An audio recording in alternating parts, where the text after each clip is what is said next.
Like button और ये video को शेयर कीजिए। हनुमान चालीसा एक ऐसा दिव्य श्लोक जो अवधी भाषा में लिखा गया है, अवध की भाषा में, संस्कृत में नहीं। अक्सर श्लोक संस्कृत में लिखे जाते हैं, संस्कृत में पावर होता है। क्यों? क्योंकि हर शब्द के पीछे होती है एक फ्रीक्वेंसी। मतलब अगर आपने ओम कहा, आपका वोकल कॉर्ड एक फ्रीक्वेंसी के साथ वाइब्रेट होता है।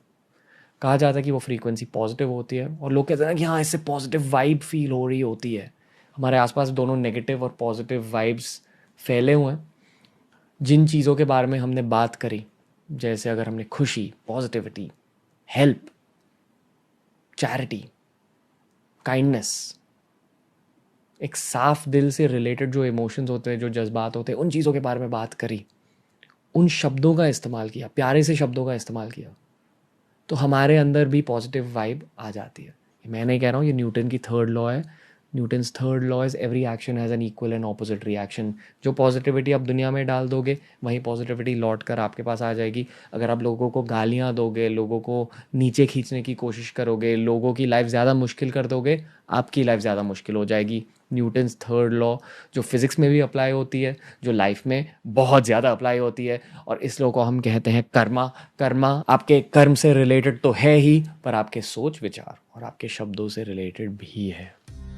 अवधी भाषा के फ्रीक्वेंसी के बारे में तो मुझे नहीं पता, पर मंत्र और श्लोक के साइंस को स्टडी करने के बाद जो हमारे एंशिएंट किताबों में लिखा गया है, जो हमारे संस्कृति की किताबों में लिखा गया है, ऋग्वेद में क्या लिखा गया है, गीता में क्या लिखा गया है, उन चीज़ों के बारे में थोड़ा सा पढ़ने के बाद मुझे ये पता चला कि मंत्र और श्लोक में पावर होता है। और ये मैंने लाइफ में खुद एक्सपीरियंस किया। देखो, मैं साइंस का बहुत सम्मान करता हूँ, साइंस के सामने माथा टेकता हूँ, पर मैं ये भी मानता हूँ कि साइंस को भी और बहुत कुछ डिस्कवर करना है। हाल ही में साइंस ने प्राणायाम का पावर डिस्कवर किया, मेडिटेशन का पावर डिस्कवर करने लगा है साइंस। पर जिन शब्दों का इस्तेमाल यूज़ करते हैं, उन शब्दों का असर आपके ब्रेन पर भी होता है, आपके सबकॉन्शियस माइंड पर भी होता है, आपके लाइफ और आपके एक्सपीरियंसेस पर भी होता है। अगर आप हमेशा यही कहते रहे कि यार मेरी लाइफ इतनी मुश्किल है, मेरी लाइफ इतनी मुश्किल है, मेरी लाइफ इतनी मुश्किल है, आपकी लाइफ मुश्किल होते जाएगी। अगर आपने हमेशा ये कहा कि यार all is well, all is well, all is well, सच में सब अच्छा हो जाएगा। आप अपने दिल को उल्लू बना रहे हो, और उसके साथ साथ शायद जो हमारे आसपास की माया है उसे भी उल्लू बनाकर माया को अपने फ़ायदे के लिए काम करवा रहे हो। अच्छा काम करो, मेहनत करो, और अगर हो सके तो आपने पूजा करी, आपने मेडिटेशन करी, आपने स्पिरिचुअलिटी फॉलो करी, आपके लाइफ में इन चीज़ों का जो असर होगा, यू वॉन्ट बिलीव इट। बहुत पॉजिटिव इम्पैक्ट होगा इन सारे चीज़ों का। शायद ये सिर्फ आप साइकोलॉजिकली खुद को उल्लू बना रहे हो, पर मेरे एक्सपीरियंस से हनुमान चालीसा जैसे एक दिव्य श्लोक की एंट्री के बाद बहुत कुछ होने लगा। अगर आप वो स्टोरी को स्कैन करोगे, हनुमान जी की स्टोरी को स्कैन करोगे इन रिस्पेक्ट टू शनि, कहा जाता है कि शनि देव लोगों को सताते थे, लोगों को चिढ़ाते थे। काफ़ी सारे देवों को शनि देवता ने सताया, और उन देवों ने हनुमान जी के पास जाकर ये कहा कि यार आप ही कुछ कर लो, आप महान हो, आप हनुमान जी हो, आप ही इनको हैंडल कर पाओगे। तो हनुमान जी वहाँ गए, और फिर शनि देवता ने कहा कि ठीक है, मैं अभी तेरे पीठ पर देखो कस कर पकड़ के वहीं रहूंगा। तो हनुमान जी ने कहा ठीक है, अगर आपको वो करना है कर लो।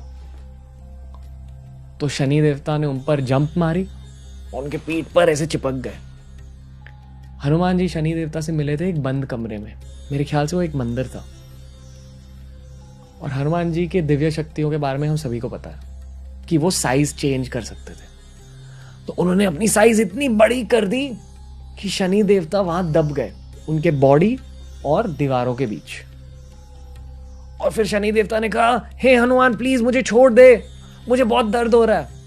तो फिर हनुमान जी ने कहा कि मैं तुझे सिर्फ तब छोड़ूंगा जब तू लोगों को सताना बंद करेगा। तो शनिदेव ने कहा कि मैं लोगों को सताता नहीं, उन्हें परीक्षा देता हूं, टेस्ट देता हूं। तो हनुमान जी ने कहा कि ठीक है, पर अगर किसी ने भी मेरा नाम लिया, मेरे श्लोक पढ़े, तो फिर जिनकी भी लाइफ में तू टेस्ट डाल रहा है, तू परीक्षा डाल रहा है, उस परीक्षा का सामना करने के लिए जो शक्ति चाहिए रहती है, जो आत्मविश्वास चाहिए रहता है, वो उस इंसान को मिल जाएगा। उनके लिए वो परीक्षा आसान हो जाएगी। पता है, बचपन में कभी कभी हम सबकी लाइफ में ये हुआ है, पर कभी कभी एक ऐसा एग्ज़ाम आता है, स्कूल के एग्ज़ाम के बारे में बात कर रहा हूँ, जहाँ आपने उस एग्ज़ाम को बहुत झट से सॉल्व कर दिया। एग्ज़ाम हॉल से निकलने के बाद आप अपने दोस्तों से बात करते हो और फिर आपको पता चलता है कि ये पेपर आपके दोस्तों के लिए बहुत मुश्किल था। उन्हें लगा कि बहुत मुश्किल पेपर था और आपको लगता है कि यार पर ये तो बहुत आसान था, मुझे तो सारी चीज़ें आती थी। क्योंकि शायद पढ़ाई करने के टाइम आपने सही चीज़ें पढ़ी, लक की वजह से आपने कुछ ऐसे चीज़ें पढ़ी जिसे पढ़कर आपको लगा हाँ ये पढ़ लेता हूँ शायद आ जाएगा तो क्या होगा, पर उन बाकी लोगों ने उन चीज़ों को नहीं पढ़ा अच्छे से और वही सरप्राइज क्वेश्चंस आ गए पेपर में और आपको उन सारे क्वेश्चंस का जवाब आता था। ये होता है हनुमान चालीसा का इफ़ेक्ट आपकी लाइफ में। चाहे आपकी लाइफ में शनि हो या ना हो, आपकी लाइफ में लक, होप, पॉजिटिविटी डेफिनेटली आ जाती है।